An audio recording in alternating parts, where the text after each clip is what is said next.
नमस्कार, मैं अनीता चौधरी और न्यूज़ अड्डा पे आप सभी का स्वागत है। पश्चिम बंगाल की अगर बात करें तो जैसे जैसे चुनाव नज़दीक आ रहा है वैसे वैसे अगर देखें तो वहाँ की राजनीति का टेम्परेचर जो है, जो पारा है, वो हाई होता जा रहा है। और इसके साथ ही दीदी यानी कि ममता बनर्जी, तृणमूल कांग्रेस की सुप्रीमो का पारा जो है वो भी हाई होता जा रहा है। गुस्सा जो है वो लगातार बढ़ता जा रहा है। अगर हम देखें तो तृणमूल कांग्रेस को पता नहीं क्यों इस 2021 के इलेक्शन को अगर देखें तो उनकी ही पार्टी के, ममता बनर्जी की ही पार्टी के अपने ही लोग उनसे खासा नाराज नजर आ रहे हैं। लगातार लोगों के जाने का सिलसिला जो है वो जारी है। लोगों को पता नहीं क्यों ये विश्वास हो रहा है कि अब शायद पश्चिम बंगाल में तृणमूल कांग्रेस के जो पैर है वो खड़ने वाले हैं और दीदी के तेवर शायद उनके कार्यकर्ताओं से बर्दाश्त नहीं हो रहे हैं।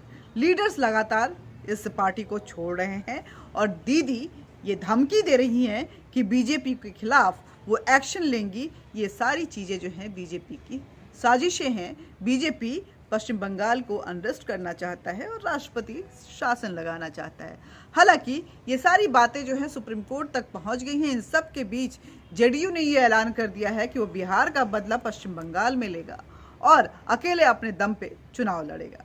लेकिन क्या होता है देखना होगा, क्योंकि पश्चिम बंगाल की अगर बात करें तो लगातार बीजेपी के और आरएसएस के कार्यकर्ताओं का भी वहाँ पे जो हो जानलेवा हमला जो है, जाने जो है वो रुकी नहीं है। अभी हाल ही में अगर देखें तो जब बीजेपी के राष्ट्रीय अध्यक्ष जेपी नड्डा पश्चिम बंगाल पहुँचे थे तो उन पे भी एक जानलेवा हमला हुआ था भीड़ की तरफ से। उनकी रैली जब निकल रही थी, यही नहीं और भी कई नेता जो हैं, कैलाश विजयवर्गीय, उनके ऊपर भी हमला हुआ था।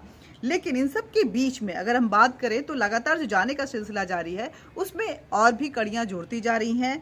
जो नया नाम आया है वो जितेंद्र तिवारी का है। ये पश्चिम वर्धमान से जो निगम जिला अध्यक्ष थे तृणमूल कांग्रेस के, उन्होंने अपने पद से त्याग दे दिया है। उन्होंने निगम पार्षद के पद से भी त्याग दे दिया है और वो अब बीजेपी ज्वाइन कर ली है, जिसको लेकर के खासा आक्रोश है जो तृणमूल कांग्रेस के कार्यकर्ताओं के बीच में। कल तक पश्चिम वर्धमान के इस नेता के पीछे उनके कार्यकर्ता जो हैं वो भागे फिरते थे।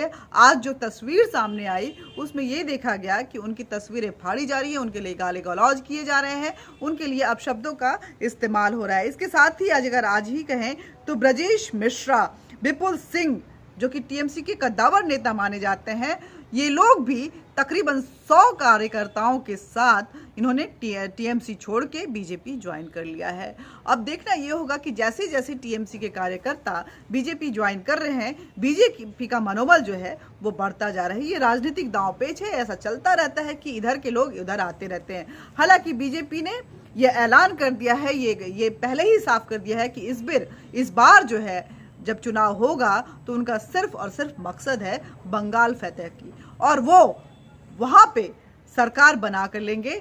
तृणमूल कांग्रेस को, खासकर ममता बनर्जी को लगातार वो चैलेंजेस देते आ रहे हैं कि उनको पटकनी लगा के रहेंगे। किसी भी हाल में जो अराजकता ममता बनर्जी की तरफ से फैलाई हुई है उस प्रदेश में, उसको वो मुक्त करवाएंगे और वहां पे एक नई सरकार के साथ जनता के लिए काम करने वाली, पश्चिम बंगाल के लिए काम करने वाली सरकार का गठन होगा। हालांकि पश्चिम बंगाल की बात करें तो जो वहाँ का डेमोग्राफी है वो कहीं ना कहीं बहुत ज़्यादा बीजेपी के लिए फेवरेबल नहीं है। लेकिन जिस तरह से ज़मीन से जुड़कर बीजेपी अपने आप को किसी भी हाल में पीछे नहीं हटने दे रही है और हर भरसक कोशिश की जा रही है कि हाँ, किसी भी हाल में बंगाल को इस बार जीतना ही है, चाहे जो कुछ हो जाए। वो हर घर तक जाकर बीजेपी जो है वो दस्तक दे रही है, उनसे उनके सुरक्षा की बात कर रही है, उनसे उनके लिए बदलाव के लिए उनको अवेयर कर रही है। और ये साफ जाहिर करता है कि शायद